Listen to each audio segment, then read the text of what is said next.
അങ്ങനെ എൻ്റെ ദേവുവിന് എൻ്റെ ഏറ്റവും വലിയ ആഗ്രഹമാണ് എൻ്റെ ദേവുവിന് ഏറ്റുമാനൂരപ്പൻ്റെ നടയിൽ ചോറ് കൊടുക്കണമെന്ന് ഭയങ്കര ആഗ്രഹമാണ്.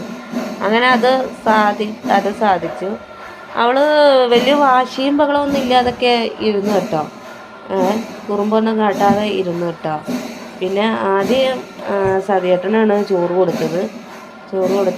പിന്നെന്താ, ഞങ്ങൾ പ്രതീക്ഷിച്ചു അവൾ വല്ല വാശി കാണിക്കും, വഴക്കുണ്ടാക്കും. പിന്നെ ഉത്സവ സമയം കൂടി ആയിരുന്നതുകൊണ്ടേ ഈ കൊട്ടിൻ്റെ മേളത്തിൻ്റെ ഒക്കെ ഇടയ്ക്ക് അവൾ നല്ല വാശി കാണിക്കും, കരയും എന്നൊക്കെ ഞങ്ങൾ പ്രതീക്ഷിച്ചു. പക്ഷെ അതൊന്നും നടന്നില്ല.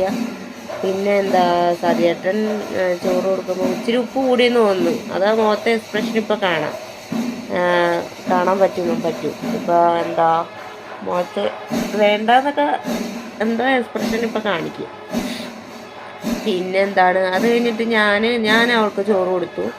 ഞാനുണ്ടായിരുന്നു, എൻ്റെ അമ്മ ഉണ്ടായിരുന്നു, എൻ്റെ അമ്മയുടെ ഭാര്യ ഉണ്ടായിരുന്നു, എൻ്റെ നാത്തൂൻ്റെ കുട്ടി ഉണ്ടായിരുന്നു. പിന്നെ അവൾക്ക് അവിടുന്ന് തുലാഭാരം ഉണ്ടായിരുന്നു.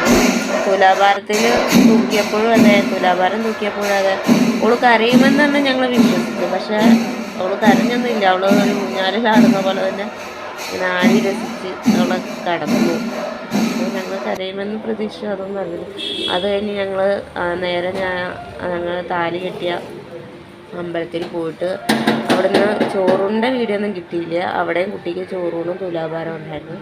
അതും ഭംഗിയായിട്ട് നടന്നു, വലിയ കുഴപ്പമൊന്നുമില്ല, അത് നടന്നു.